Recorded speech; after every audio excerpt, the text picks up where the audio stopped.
Ladies and gentlemen, welcome to the Wu Manchu Chronicles.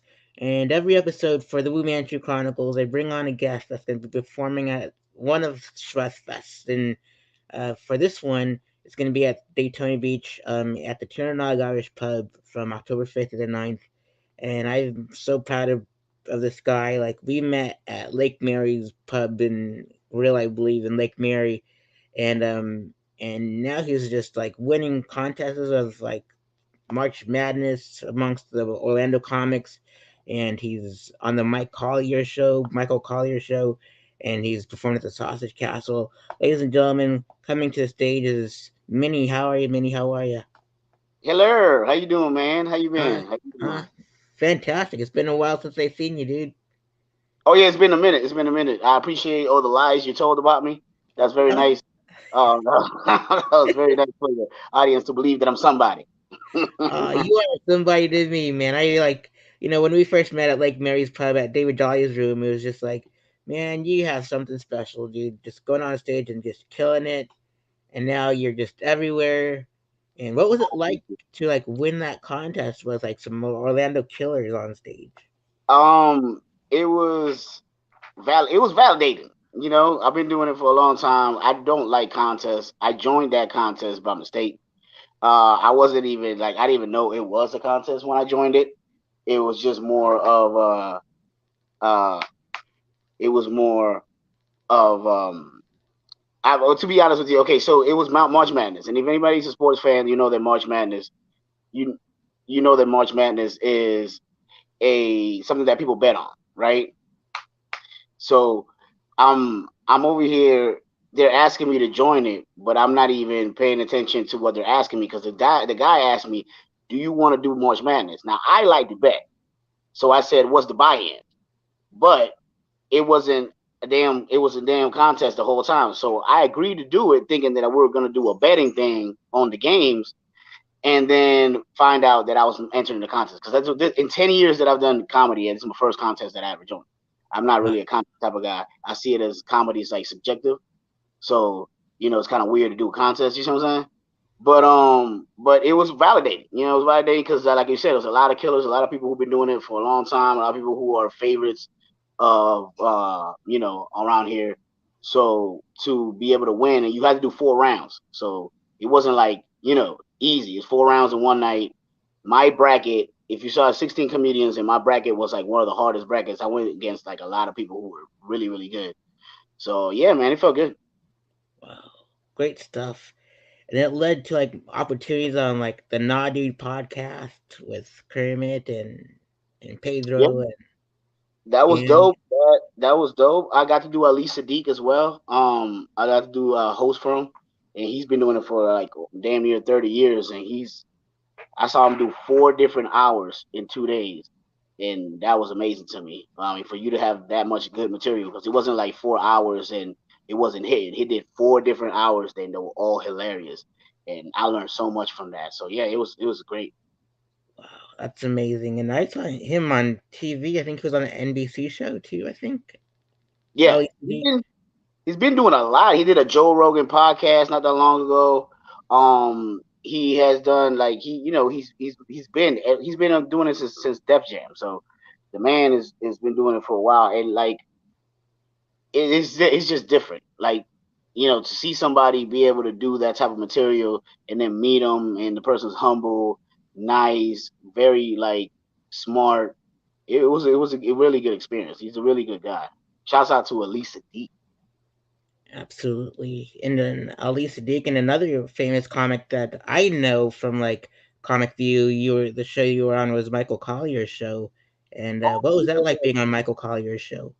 I'm blessed. I can say this. I'm blessed, and I'm proud to say to call him my friend. This man has my personal phone number, calls me up, asks me how I'm doing. That means to me more than anything else. The dude is one of the greatest people I ever met in my life. I honestly mean that from the bottom of my heart. He really wants the best for everyone. So being in the show is just a blessing and an honor. And I get to host for him this weekend. He's gonna another person who does amazing things. Most people do Friday, Saturday. They do 2 shows on Friday at the Improv, then do Saturday 2 shows, and that's it. He's doing 2 shows on Saturday, 2 shows on I mean 2 shows Friday, 2 shows on Saturday, and one show on Sunday. So it's a full weekend, and I'll be hosting for him this weekend. So man, it's just it's amazing sometimes the blessings that you get, and for like you're just going out there and going the hardest every time you're on stage. Just don't leave nothing behind. Don't go out there and half-ass it because you never know who's watching and what comes out of it. That's amazing. I can't wait to see you shine on that stage and see all the photos and all that good stuff. That's awesome. Heck yeah, dude. And I'm so proud of you. Like I appreciate it for real. I do. like I 10 years in the likewise. making, and another famous family person that you worked with was at the sausage factory with one of the Buseys. What was that experience like? Man, that place is like Disney for perverts. I love it. It's like it's the most amazing place in the world. It really is. I mean, like it has everything you can think of. Pop up golf. I know this is not a wrestling thing, but by the way, they do have the WrestleMania ring where Andre the Giant got slammed by Hulk Hogan. They have it. Like I was on it. I went against the ropes, jumped on it. It was most amazing moment of my life. Next to jumping in the original kit from freaking Knight Rider. He has the original kit, not one made whatever. It was the original screen used kit. He owns it. I got in it, touched all the buttons. I felt like David Hasselhoff for a second, but I wasn't that drunk yet. Um, it was an amazing experience, man. Like I would suggest everyone in their lifetime to at least go once. Wow. For sure. Is Yeah. it invite only, or do you have to be a member, or can you just Either go? or. It's either you can get invited or you have to be a member to get it. Ah, So I sounds was invited, thank God, and I happen to know life is just weird. So when I get in, by the way, I know the manager. The manager of the place is a comedian who I known for like 7 years, but I had no idea he was the manager of that place. So when he invites me to the place, he's like, "Hey, go talk to my security guard so they can make sure that you're good." My head of security, and I go to talk to the head of security. I know him for 15 years, and I had no wow. idea he worked there. So I was like, "Oh, so I'm home." Like this is, but the place is great. Like they are so the staff there is like Disney nice. Like Wow. people from all kinds of backgrounds, tattoos in the face, all kinds of stuff. They'll come ask your name, how you doing, shake your hand, how you need anything. Everyone you meet that has a shirt that says Sausage Castle on it is gonna treat you that way. So I mean, it's a really honestly great experience. Probably one of the only places that I can say that you probably feel like you belong, no matter who you are. So it's that's it. Mike Busey is that man. He is a gentle giant. That man is amazing. I love that dude. He was so nice. He was so welcoming. Honestly, really good experience. I had nothing bad happen. I didn't see anything that crazy. It was good. Absolutely. Man, from like Lake Mary's Pub to the Sausage Castle, you have a lot of range. This is so cool. I know, right? Who would have thought, man? Who would have thought? It was good. It was cool, man. But then again, like I've done. If you think about it, like a lot of people don't know this because I don't put my business out there. But a week before I did the Sausage Castle, I did a mega church. Wow. So that, like, that shows you the comedy range. I did a mega church, and then I went to the Devil's House. Right? That is Yeah, so. Oh man, I've never been to like a mega church or the Sausage Castle. Like I've been to like Mary's Pub and performed on the Orlando Improv stage, but fact. that's Hey, that's a big one. The Orlando Improv Station is a big one, man. That's a good little to throw in there, man. Come on, yeah. man. It's That's a great spot for real. a very fancy spot. Well, I didn't perform there, but my alter ego did. Well, get that. Oh, okay. I All got right. You it. you were not present. It was Steven, not Mark, that was present. I get Absolutely. Oh, that Moon Knight reference. That's some good stuff. it. How have you been liking the show? It's good. It's good. I'm a huge Marvel nerd, so I'm usually a stickler for sticking to the comics. Um, but in this, I don't mind all the liberties they have taken and how they switched up the story a little bit here and there. It makes better for a TV appearance that way. And Oscar Isaac is playing a hell of a role. He's very believable. if you watch it, you get immersed in the story. So it's not like you're watching it and as much crazy stuff happens, you're not like, oh well, this is too far fetched. Even though everything is too far fetched in that show, but he plays it with such a conviction. Him and Ethan Hawke too. Yeah, man, it's a good. I like it. It's a good show. Sadly, it's only 6 episodes. It's on episode 5 today. So if y'all ain't watched it, catch up because there's only one more. Indeed, but man, like a 6 hour. It's still 6 hours though, which is a long time. But Yeah, the originally was supposed to be a movie. The original point was they were gonna make it a movie, and then the guy realized that he wasn't gonna be able to tell the story in 2.5 hours or 90 minutes. So he was like, fuck that, we're gonna do a show, which turned out great. I'm not mad, especially at this time when shows on apps are better than some movies on theaters. So, yeah, I guess I've never seen Morbius, but I'm sure it's better than Morbius. oh Lord have mercy. I'm a horror movie fan, bro, as much as I'm a Marvel nerd fan. So Morbius and Blade and all those characters, Ghost Rider, they kind of like they're my favorite shit in the world. Moon Knight and all that stuff. And my God, they could have done anything would have been better than Morbius. That you can't not have a vampire movie without blood, people. Damn it! Like, come on, man. Oh, That's the whole that's point. right. If Twilight can have glitter, Morbius can have blood. Come on, seriously. What are you doing? How you gonna do a vampire movie with blue blood? Like I want to punch him in the face. But it's Sony. Sony will do it to you every time. If it's not a Spider-Man movie, Sony will lightly fuck it up. So Well, I think he was like Morbius was probably one of the blue bloods from WCW. I guess that's why the blue bloods close. that's what the correlation was. There you go. I didn't catch that. I didn't know he was Gangrel's cousin. I didn't know it. I didn't. I didn't catch that part. Indeed, good stuff. So you were a Puerto Rican born actor, writer, and comedian. And what was it like growing up in Puerto Rico? It was. I mean, not lie. It was tough. It was tough. Not only the environment was tough, but we. I like to say this joke that we were so broke that when we moved in, the roaches moved out. That's how broke we was.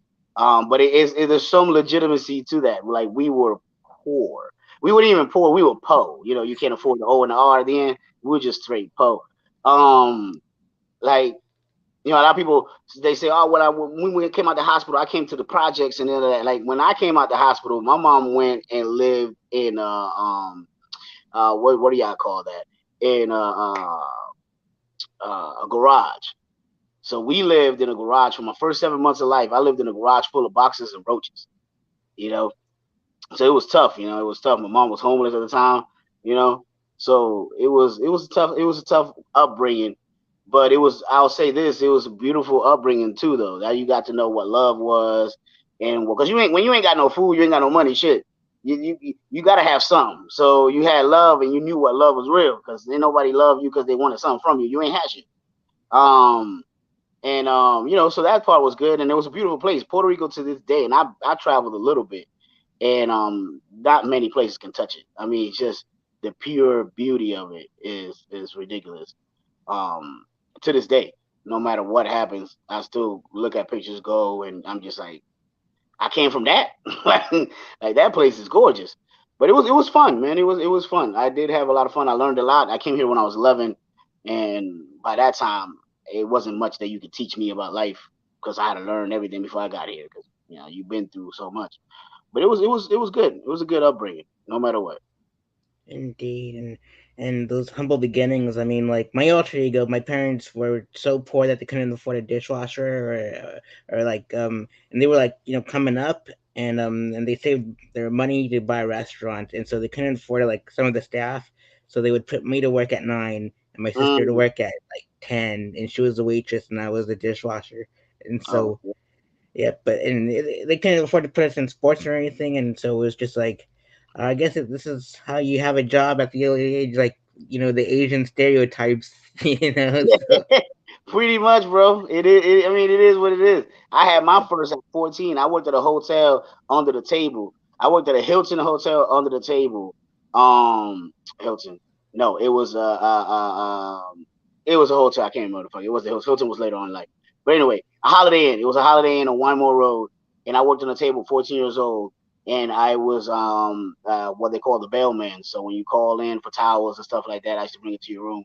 So just to pay bills, because I had to pay a bill in the house. If I was old enough to get a job, I was old enough to pay a bill. So yeah, it teaches you responsibility. I know that. And yeah, like Wu Tang says, life as a shorty shouldn't be so rough. You Yeah. know, and we were rough. I can totally relate. And but it made us like better men as we grow up. And like a lot of people have it easier, but we had it tough. You know. Yeah, it may it creates a belief that there is better on the other side. A lot of people who have it too easy when they go through stuff, when they get grown and get out the mama house and daddy house, and they actually go through problems, tribulations. They really don't understand that this is not the worst that can happen because they never had anything else happen. So when you come up the way we came up, if we're going through life and something happens, we usually have some kind of understanding that this too shall pass, or this not gonna last forever, or I'm strong enough to get out from this, or whatever. Because as you see your parents do it, or you did it yourself, or what have you. So I tell you this, I wouldn't give up my upbringing and my childhood for nothing. No matter No all way. the shit that I've been through, I wouldn't give it up for nothing. It made me exactly who I needed to be, for sure. That's most definitely. I'm with you on that one, brother man. And you're an actor too. So what have you acted in? I'm in a series on YouTube right now. It's called Life of Diego Jones. I play a police chief, which is funny that I play a police chief because that's very far fetched. But I play a police chief in that. I'm also in a movie in Full Auto is a movie that me and my homeboy Eddie Hill, he wrote it. I co-produced it and co-directed it. I starred in it as well. So that's coming out this year. We finished filming last year and we just editing. So that's one. I've done. I did, of course. Some people know me from playing Craig and Friday. I did theater. So they did a run of the Friday movie, and I played Craig. Very fitting once again. Um, and I've done that. I used to do commercials when I was younger. It's been a long time since then though. But yeah, man, I'll consider myself an actor, but not in the sense of I have an agent and I'm trying to get a movie and stuff like that. Like more of I like theater and I like creating my own content. Like I like doing more of our own home based movies and stuff and try to put Orlando or Florida on the map somehow when it comes to the artists, when it comes to the creative artists, when it comes to cinematic arts. So I'm not out there trying to be Hollywood and nothing like that, but I will consider myself pretty good at acting. I've played enough roles to know that I can do comedy, drama, and action or whatever. So yeah, it's a passion. It's a passion for me. Man, that's amazing. Have you ever been to the Orlando Fringe, like the theater festival that they have there? We're supposed to have a version of the play that we did there soon whenever it comes back fully on. Actually, one of the comedians is part of the board. If you know Vince Taylor, he's part of the board in that board of directors in there. So he advised me to put it in so we can be on it. But no, I have not. I have not. I've heard of it ever since I did that play.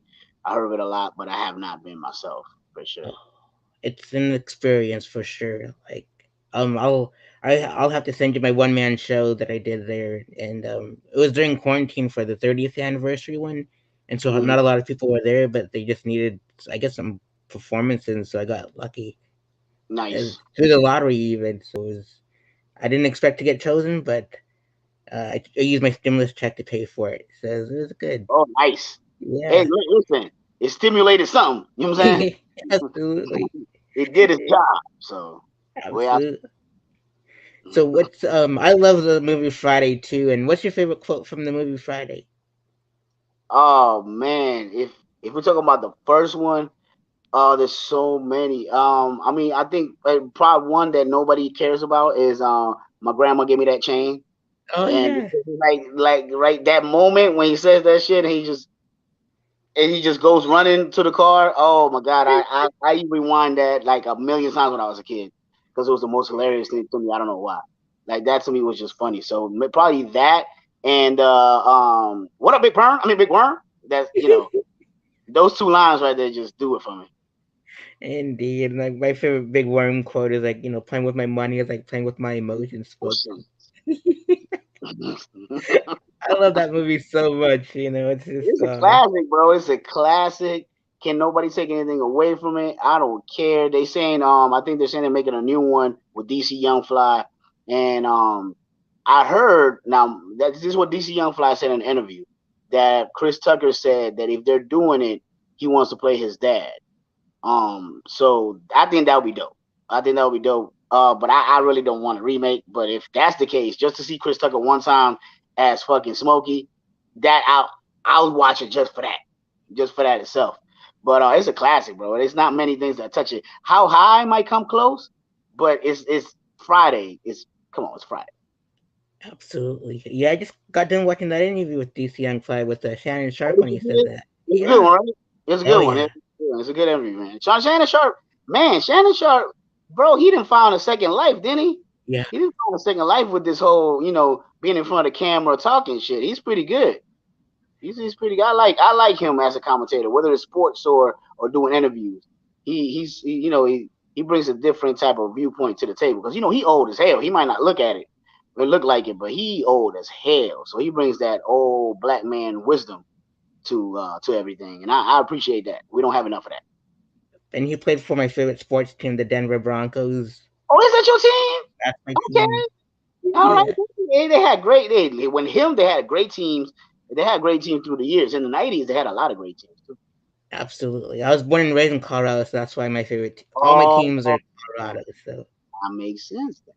even when they're horrible, they're still my favorite teams. Oh, listen, you see me wearing this Boston shit. It's not like we were winning all the time. We've been getting our ass whooped for forever.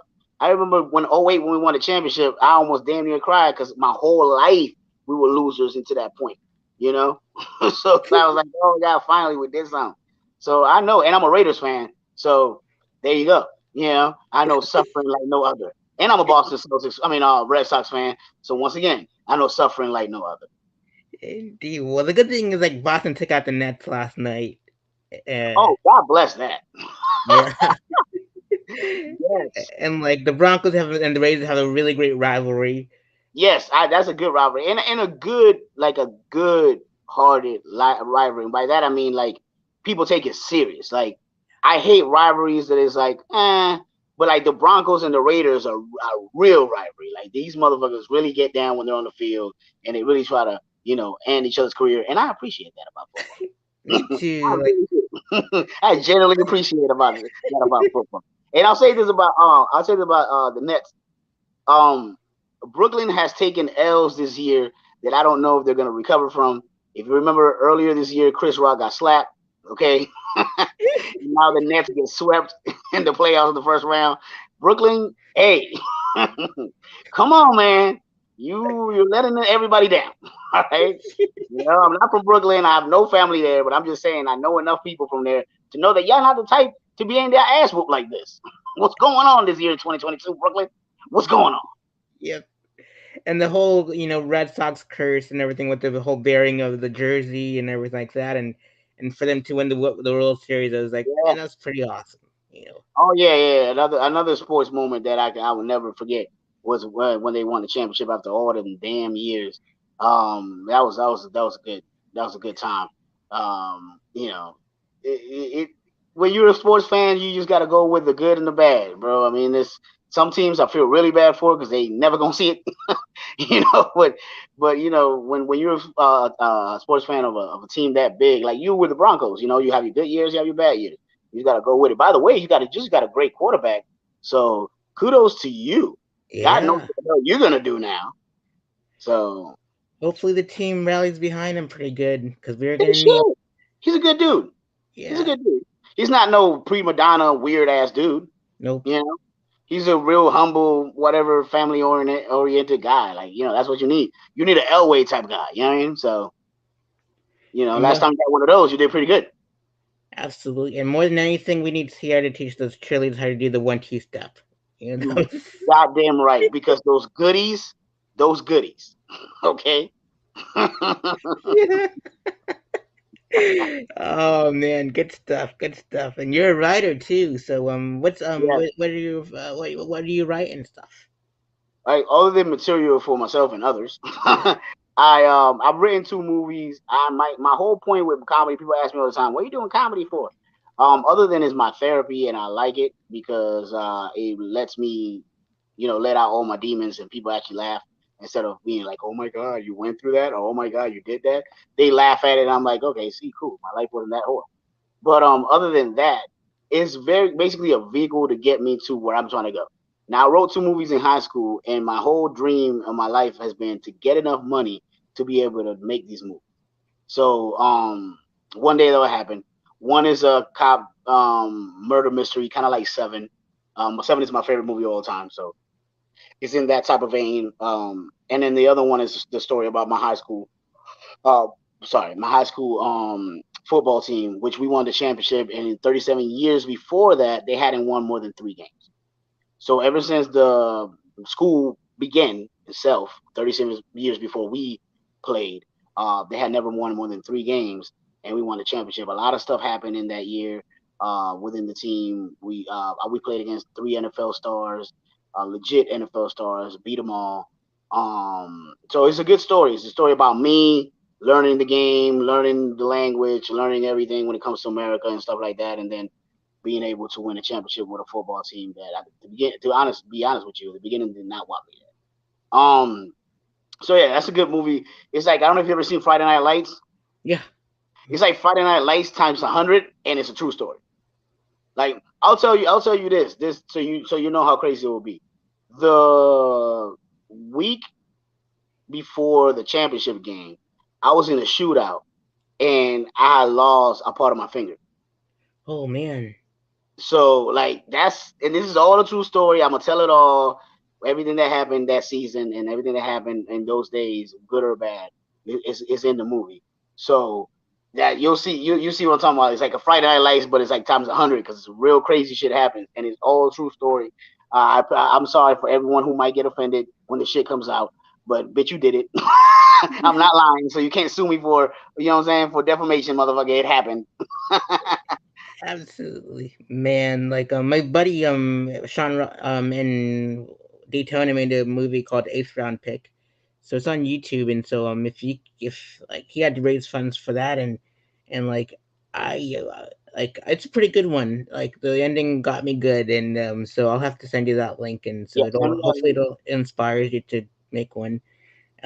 But yeah, like well, when I was living in LA, like they just taught me to like make sure you make a movie that's within your budget, or like get college students that are in acting and theater programs to take part to save on like the budgeting and stuff. But Facts. Yeah, facts for get sure. some product placements, do it at restaurants, get them promo, do everything you can to like shorten that budget or help take care of that budget. So Yeah. I mean, like you saying, I might be waiting too long. I might want to just take the wheel in my own hands and say, fuck it, even if I don't have the millions of dollars that I want to be able to make this movie the right way, let me at least just attempt to make it. Um, but yeah, man, for sure, it's a story that needs to be told. I don't think many people have heard a story like that. There's so many intricate things in that story that I don't think people have seen, especially out of because it happened in Lyman High School, which is in Central Florida. So you don't hear many stories about Florida at all, let alone Central Florida. Everybody thinks it's just Disney and Mickey Mouse and shit, and that movie kind of shows you there's way more than that. indeed, definitely I wish you well on getting those two made because the movie making process is fun, and there's a really strong film community in Orlando. So I don't. There has to be someone that would love to make that happen for you. Hell yeah, I got to start making connections when it comes to that, I guess. Absolutely, most definitely. And Minnie, how did you get to the nickname Minnie? Well, that has to do with football as well.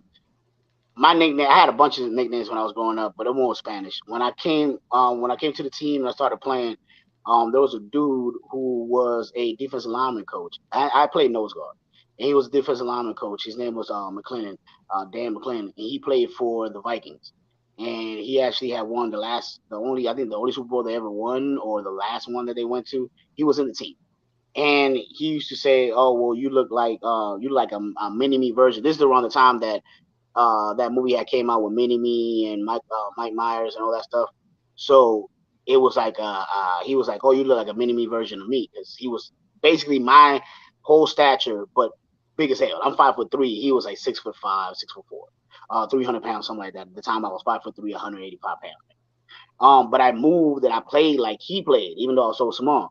So he used to call me Mini Me, Mini Me, Mini Me, and then um it stuck, but I hated the me part. So one day, I remember some kids making fun of me on the team that were older than me, and they were like, "Oh, Mini Me, come here, do this and that." And I'm like, "Bro, just call me Mini, like just call me Mini. I'm straight." And they kind of looked at me like, "Bitch, like Minnie Mouse." I was like, "No, motherfucker, like M I, like no IE, just M, just take the me out, cause I'm not Mini you, I'm Mini that nigga." And the coach is right there. I'm like, "I'm Mini that nigga. He ain't calling me that no more. So call me Mini, and then we're good." And I proceeded the next day to get a tattoo to my stomach, like an idiot at 15 years old. Which I didn't realize it would be false advertisement for what lays under my stomach. I didn't make that correlation. It was too late. By the time I looked in the mirror, I was like, "God damn it, I fucked that up, didn't I?" I was like, well, my nickname could have been Biggie, God damn it. But you know, but it happened. It happened. To this day, it's there. So that's kind of, so I've been Mini before I was a comedian. Like Mini was my nickname, in the hood before since I was 15 years old. So I'm 36 now. So it's been a while. Indeed, you got the Tupac going on. Yeah, yeah. No, no, I went in. I had two. I got in the eyes, the dotted of the eyes are two bullets. I went playing. I'm not. I promise you, it's there.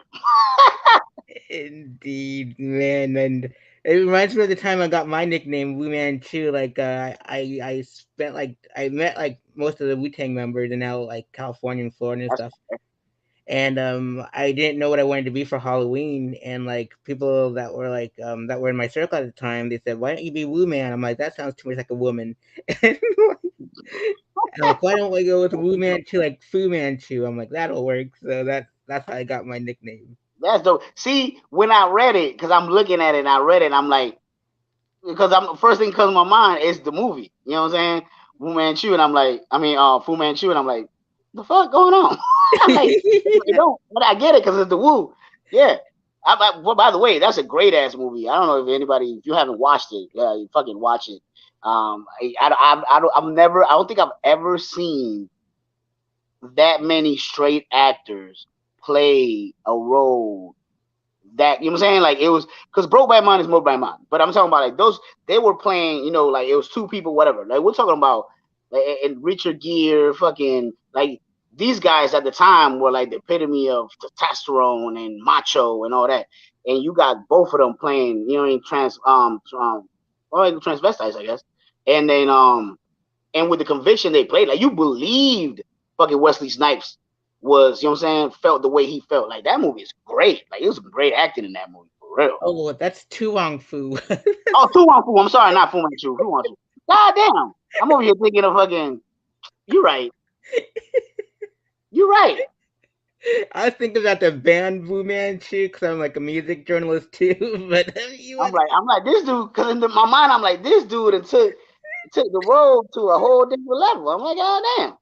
indeed. I never wondered what Wesley would look like. You know, say if he was a Wu Tang Clan fan in that movie. Um, but now I get it. Well, sometimes I do be high. Indeed. Shout out to Blade too. And there's like that Asian movie with the Fu Manchu mustache guy, like back in the day. So I'm like, oh, that'll work too. But yeah, I dressed like this at to the the midnight premiere of the Man with the Iron Fist, and they just like flipped out. It was like the most insane experience. That's hilarious. Good stuff, dude. And yeah, I got a picture with the guy that produced Jackass. His name is Dimitri something. And Yeah, I've seen that guy before. yeah, he goes, "I gotta take a picture with you." And like after the cameras like turned off and like flashes stopped going off, and they gave me all these my Man with the Iron Fist movie promotion like posters for free and everything because they got That's excited. fire. Yeah, dude, I had a different mask at the time too, and they were like, "We don't." We don't. You can't wear a mask in here because the whole Dark Knight thing just happened.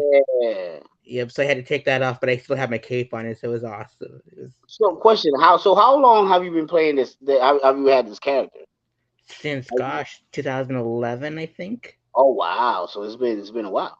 Yeah, dude. It was Wow. just during my I dressed up like this on Halloween night to like two metal shows. It was like the first one was uh the Danzig Legacy show with Danzig, Sam Hain, and the Misfits. Yeah, that's crazy. And then I That's went to another one with the Lamb of God at the Hollywood Palladium, and they just went crazy for it. that's a good And I'm one like, too. oh man, it was. And I remember I was in the photo pit, like writing down the set list because I had a camera, but I didn't have like a smartphone at the time to take a picture of the set list. So I was on my tippy Mm. toes the whole time and just like writing down the set list. And I go to the back, and I'm the only one dressed in costume on Halloween night at this show, right? Well, that's lame. God damn it! It's Halloween. The fuck y'all Right. niggas do? Absolutely. And so like I go to the back, and the guy notices me like taking notes from the set list, and he knew what I was doing. And Right. so he drops the set list right on my journal as I was writing the concert article, and then he just walks Okay. off. I'm like, this is cool. And like speaking of the Jackass guys, another connection was like I went to the Misfits show, the Danzig Legacy show, and I was in the backstage area with I took the guy that played the Leatherface. He was in the Longest Yard too. His name was Andrew Bernarski. Okay. Yeah. Yep. So I took him to the show. I know this sounds crazy, but it's all true, yeah.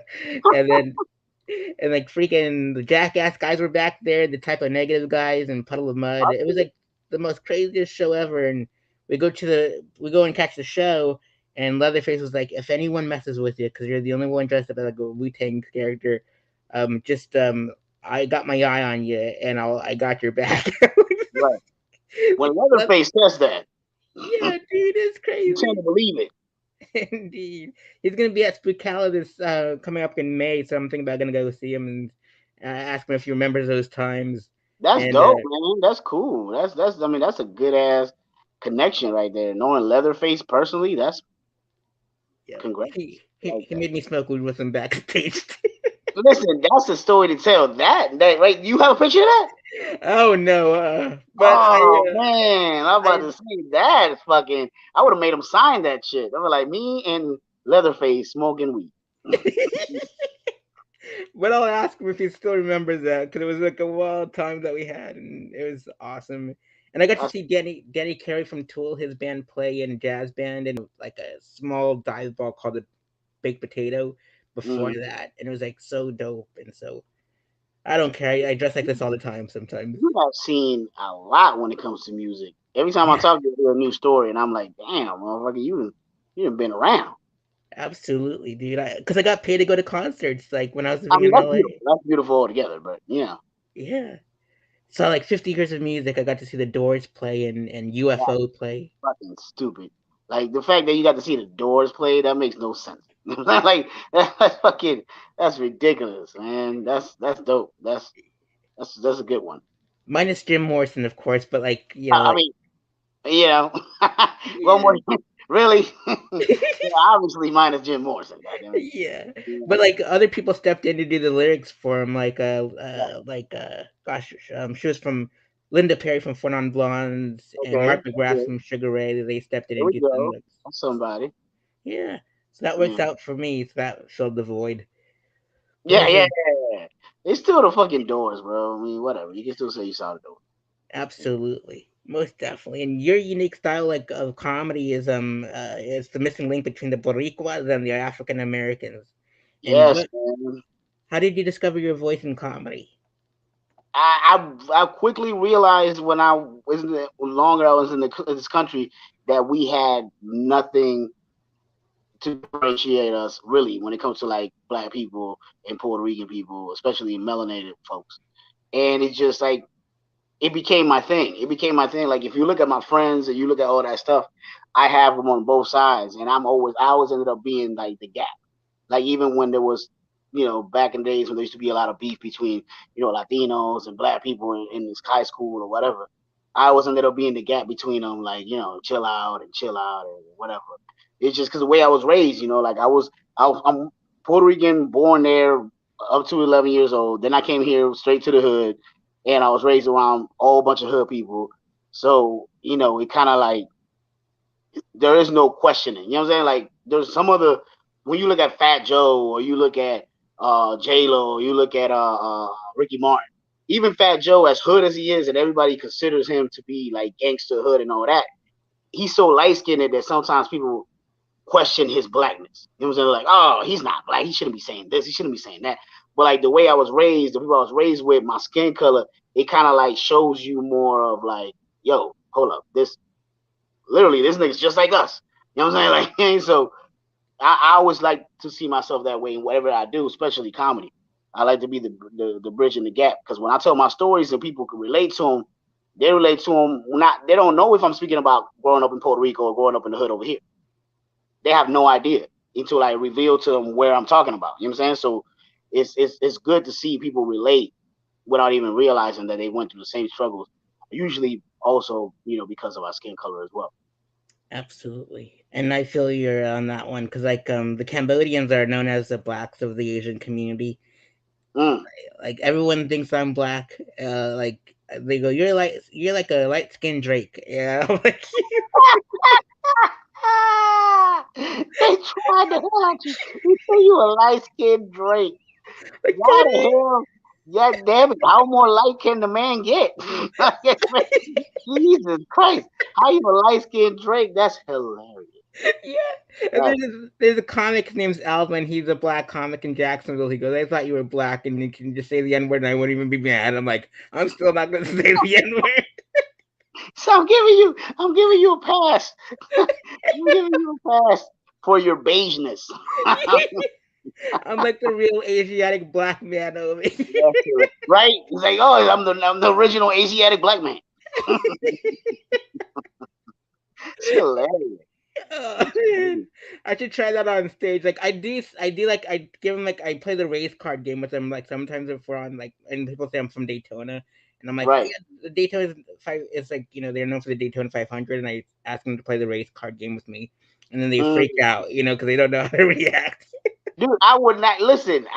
If you would have not told me, it would have took me all day to guess. I would have guessed wrong over and over. Cambodian motherfucker, like that's not something you see every day.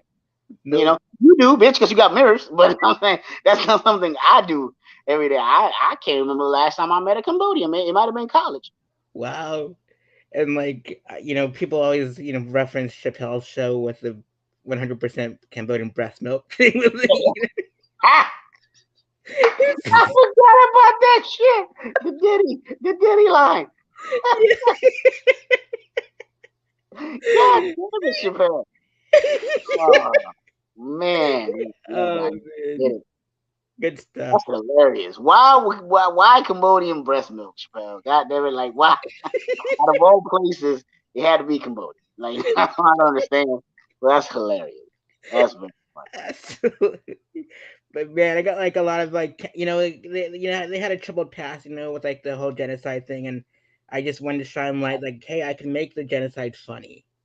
Like, Right. It's man. Listen, there's been misdeeds and fuck ups in every country in the world. No one is safe from that. You no, know. So like when people point fingers and they want to act like it's so horrific what's going on over here over that, I'm like, look at your own history real quick hmm before you want to pass judgment. It ain't like anybody's history is squeaky to fuck clean. And nope. everybody fucked up and did some fuck shit to get where we're at. So at the end of the day, it is what it is. But that man, like really Cambodian, like that's. And you're Cambodian in what? Like Cambodian in Cambodia?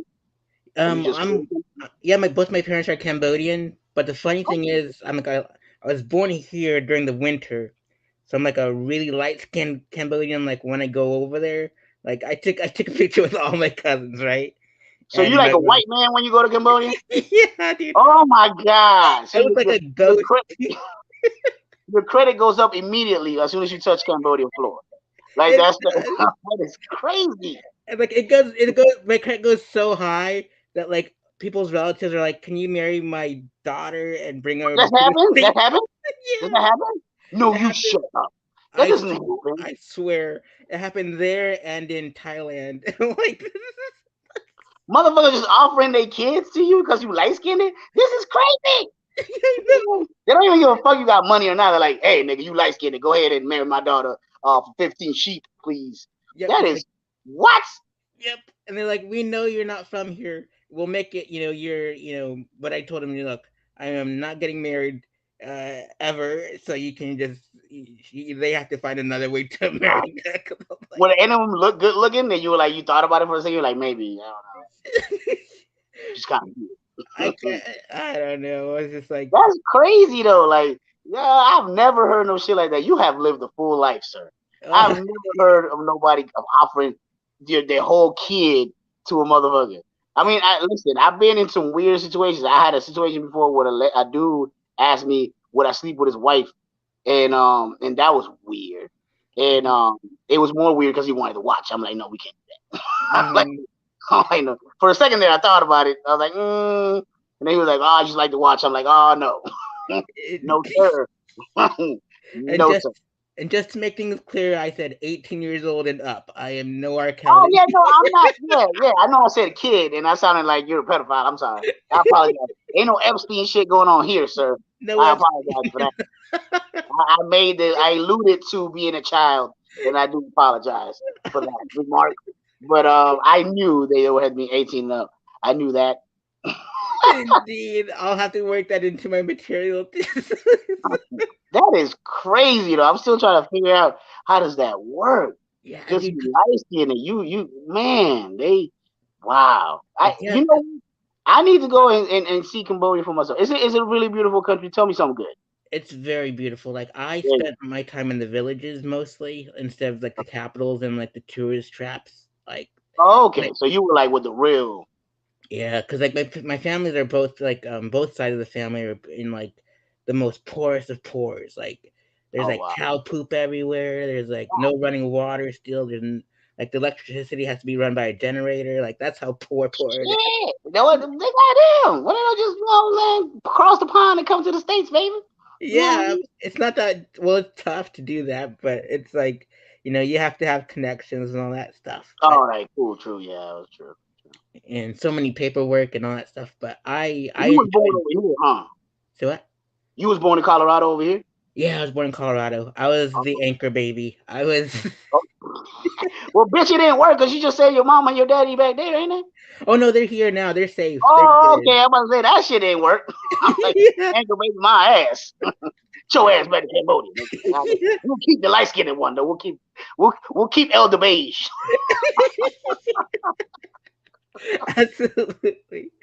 Oh man, and like I've been back there 3 times, and like it. I think it's because it's so dark, because it's so close to the equator, and like Right, right, we right, are right. we are the they are the brownest of the browns. I like it's like so light skinned. I they took a picture of me when I was like a kid, like when I was 8 years old with them or 9 years old, and like Right. the rest of them just are completely brown, like black That's people brown. Like yeah, it's like, crazy.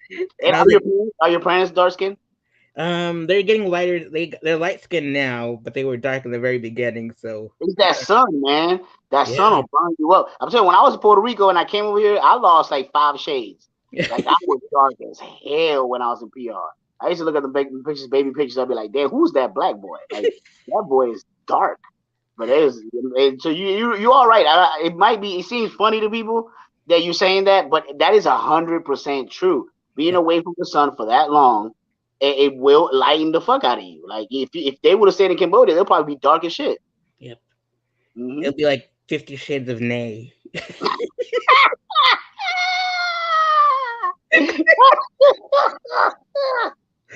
It's just funny. I just came up with that. Like, write that shit down. Don't let that one go away. Oh, God. 50 Shades of Man. Oh, That's oh, good stuff. Oh that's, man, Minnie. So this next part is where I ask questions that I've asked all the comics I've ever interviewed. So oh, cool. I want to Word. respect your time. So how much time do we have? Since we Both. got it, because I know people know, but we got to do the other one too. So I want Yeah. to keep it 2 hours. So about 10 minutes, so we can do the other one, and we do an hour there too. Okay, we'll make it this one lightning quick then. All right, cool.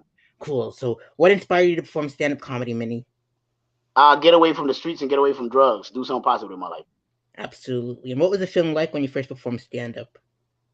What was it feeling like? Hmm. I felt finally that I did something myself, and people were proud of that. Usually, when I won stuff and I did stuff like that, it was in a team, and this was individually me, and it just felt good. Absolutely.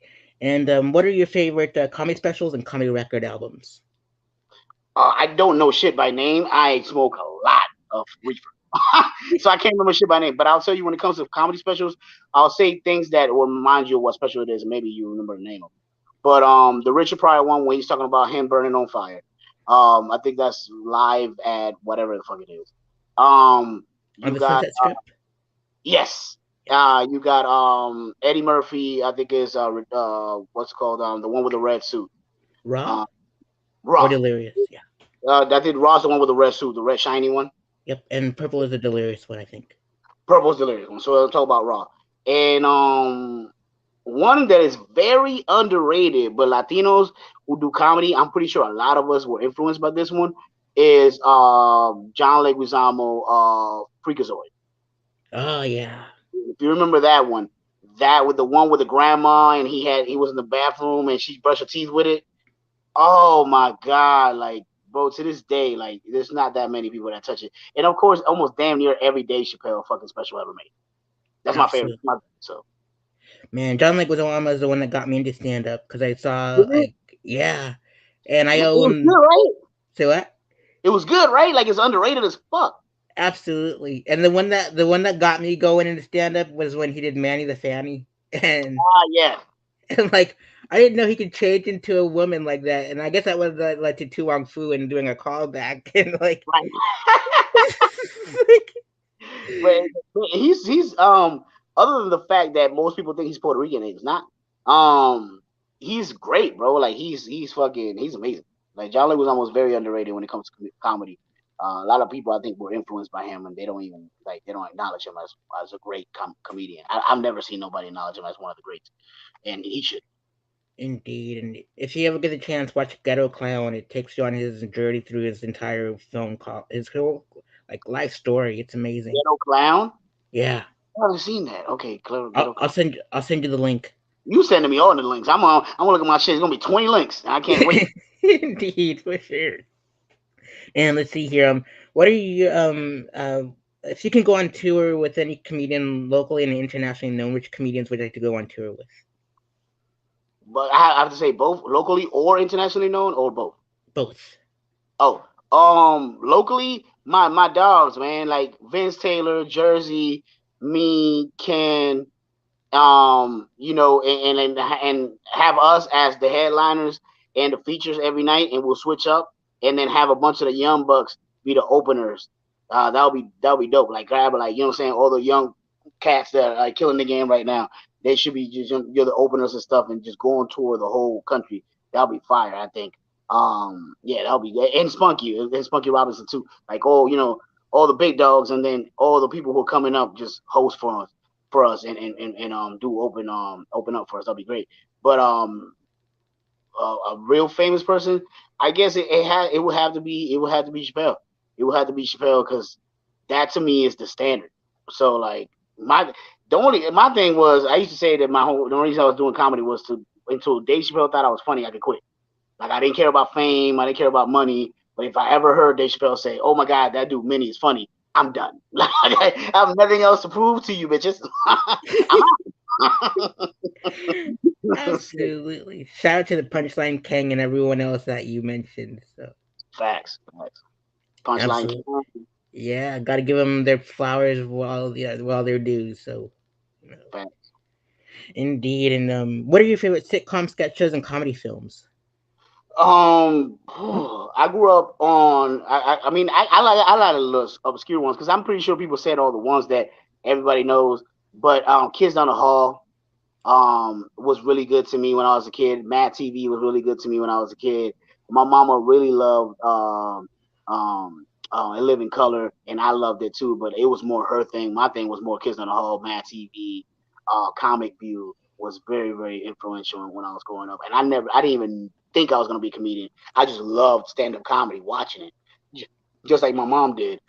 Def Jam, of course, Def Comedy Jam. When it comes to sitcoms itself, the Wayans brothers was very influential growing up. Martin and Living Single, even Living Single. I used to love Living Single. Boy, I used to love that show. But very well written. Fresh Prince, things like that. Absolutely. And comedy films. Comedy films. We gotta go back to of course we already mentioned Friday. Yeah. We mentioned How High, but oh my God, what don't be a menace while drinking juice in the hood. Boy, if that movie didn't change my life, I'm trying to tell you, that movie changed my whole life. So I mean, that was a great one. A lot of stuff by the Wayans brothers, even though I'm gonna get you, sucker. You know, I remember my uncle watching that and me sneaking in and watching it and just finding it hilarious. So things, yeah, those are my favorite comedy for sure. Indeed, for sure. And like my favorite, like one of my favorite scenes from Don't Be a Mess was like when Marlon Wayans had like that big old rocket launcher in the back of the post office truck. Oh, Do we have a problem? problem. My favorite line is when he's like, "Should I wear the bunny hops or with the text? Should I wear the loafers with the nine?" Like, are you my daddy? Bruh. Yo, So that many. movie has so much underrated shit, like because it's so true, like to life to this day. Even the dude who was all black, power, everything, but dated white girls, my milk amnesia, like that bro, that shit hits to this day, right? If you never watched it, y'all please watch that movie one day. It's hilarious. It still holds up. Yeah, it holds up. It really does. Yep, indeed. And so, if you can get roasted by five comedians, top five dead or alive, which ones would you like to get Man. roasted by? Oh, tough. I'm not gonna name them one like as in 1, 2, 3, 4, 5. Like I'll say the names, but this is not indicative of my roster. Just the names I can think of right now. Dead or alive, five. Bernie Mac, definitely huge influence on me. If you hear me on stage, you're gonna be like, I can hear him. And I'm not trying. It's just the way it is. We very similar in the way we think. Um, Dave Chappelle's my goat, as everybody knows. Richard Pryor slash Paul Mooney. I gotta put him only one. Like if there was one person, Richard Pryor, Paul Mooney. Um, there's this dude whose name is his name was Luis Julia, which was he's dead now. God rest his soul. He was to me the greatest Puerto Rican comedian of all time. This man was amazing. He did to comedy for Puerto Ricans what like what's it called Bill Cosby did when it comes to like bringing it to the forefront that we could do this type of thing. You know what I'm saying? So I always give props to him. To me, he's the goat until one day I'll get that motherfucker. And then last but not least, my boy, oh my God, Eddie Griffin, man. Eddie Griffin has always been one of my goats because just like Dave, he's never been afraid to say what the fuck he means and stand by it. Like he's gonna say what he said. He meant what he said, and it don't matter if you like it or not. I bet you laugh though. So yeah. Absolutely, indeed. And where do you see your comedy journey in the next 5 years? Um, in the next 5 years, I want to be able to showcase my talent globally somehow. Whether it's in a sitcom, whether it's in a movie, whether it's me getting a stand-up special, whatever it is, I want people to finally know that I exist. Like my thing is, I've been doing this for 10 years, and especially my Latinos, I don't even think they know I exist. Like every time I go somewhere to a Latin country or Latin place, and I'm like, I'm a stand-up comedian, they're like, oh, you're one of us, and you do it. Like you're doing it with this person and that person. I'm like, motherfucker, pay attention. Yes, there's one of us out here actually killing shit amongst big time people and recognized as being a good comedian. That's one of you. You know what I'm saying? So like, I just want every Latino to understand that I exist. Like I am here. I'm speaking for us. I'm out here killing shit in the name of making everybody know that we funny too. 100%. And you've you pretty much answered my next question, which was which other forms of comedy would you like to venture off into? And you done theater, film, writing, which so I guess it leaves improv and sketch. Yeah, which I wouldn't mind. I mean, no, never mind. I did improv and sketch because I had a sketch show on CW18. Um, what is this called? Day So Crazy, which you could probably still watch it at 2 o'clock in the morning. but but yeah, I did. I had a sketch show on CW18 for a while a couple years ago. It ran for like a couple, like a whole full season. So yeah, so I've done that. Nice. And you can find Minnie below on his social medias. And if you want to download or if you want to donate to help film his movies, his Cash App is below too in the description box below, and all that good stuff. And Minnie, what's your favorite joke a comic has ever written? My favorite joke a comic has ever written. I don't know who wrote this, but this is my favorite joke of all time, and it just shows you how stupid I am. I don't know if you know this, but why couldn't the pony sing? Why? Because he was a little horse. I don't know why I love that joke so fucking much, but it's literally my favorite joke of all time. That's so good. And I like know, my it's the last, point. I know. and I love it because my alter ego's last name is Nay, so it's just so perfect, you know. there, there you go. And what's your what experience would you like your audience to take with them after a set is over? Experience just to forget. Let me make you forget all the bullshit you go through for whatever time I'm on stage. If I'm on stage for 7 minutes, 15, 45, 90, whatever time I'm in there, I want you to forget your bills. I want you to forget your baby moms and baby daddies. I want you to forget how your kids are fucking up in school. I want you to forget your job. Just forget all that. Focus on my problems. Let me come up stage, tell you my problems. You can laugh at that and forget about your problems for a little bit, and that's good enough for me. Absolutely, 100%. And let's see here. For this episode, what are your final words you'd like to share with the audience at home? Final words I like to share with my audience at home. Do everything with a purpose, and don't live life just to live it. Even if I'm not saying save the world. I'm not saying have a larger purpose to whatever gain notoriety or money or some crazy shit.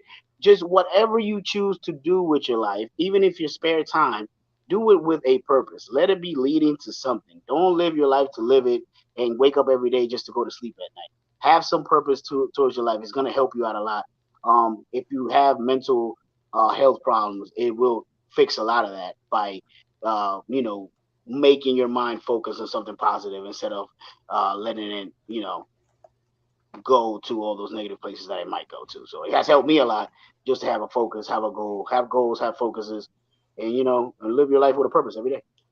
Absolutely, 100%. And let's see here. Um, I'd like to give a shout out to any shout outs for you. Oh, shout out to my daughter Bella Rose. I'm about to pick you up in a little bit.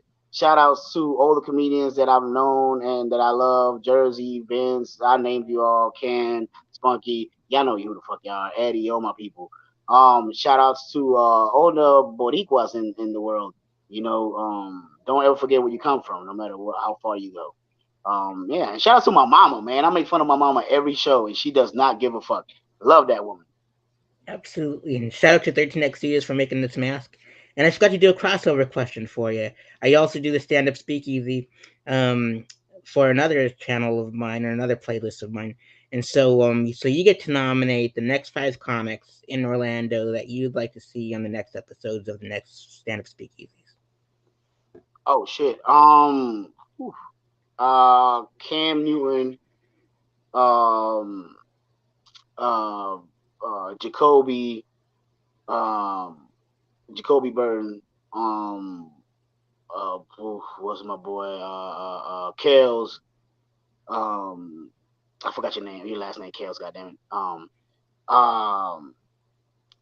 we'll go with Rob Smiles, and I'll go with what's my white boy name? Oh my god, I can't remember his name right now. DJ Santana. Awesome, fantastic. I'll get all those guys on there. You got to remind me. I know that some of them have nicknames, so you got to help me out with like the real Yeah, government names. right. Facts. Yeah, yeah, we are that type. Yeah, man, we got Mini Woo Manchu. Those are not our government names, but we earned those nicknames. I have warned. I will not tell you my real name. That's fine. Indeed, absolutely. Awesome. Good stuff. And shout out to 13X Studios for the mask, and all that good stuff. And they're not sponsored, but they don't sponsor me, but shout out to Rick for making this dope for me. Good stuff. And so stay tuned for this next channel. I got the next 55 minutes with another episode of another show called Raised on Wrestling. It's gonna be my world premiere episode. And I get to share it with Minnie. Like I should have done like a preview episode of it, but I'm gonna shine light on Minnie on this one. Ladies and gentlemen, give it up for the Woman 2 Chronicles. Don't forget to see Minnie at Stress Fest Music and Comedy Festival in Daytona Beach, Florida in October 5th to the 9th. You pick the date, Minnie, and I got you a spot on that date. I'm Yes, gonna sir. help. I'm gonna help you grow and get your stocks going rising, man. Because like you are on a roll this year, and I'm so proud of you. And like I'm giving you your flowers now, and man, everything's like well deserved, man. Thank you. I Well appreciate deserved. it, Bruno. Thank you. Abs- Likewise. Thank you, Minnie. All right, stay tuned to the same channel. We're gonna soon go out and then leave the studio to go to another one, and we'll see you in about a couple minutes. Later. Be well. Take care of each other, and see you soon.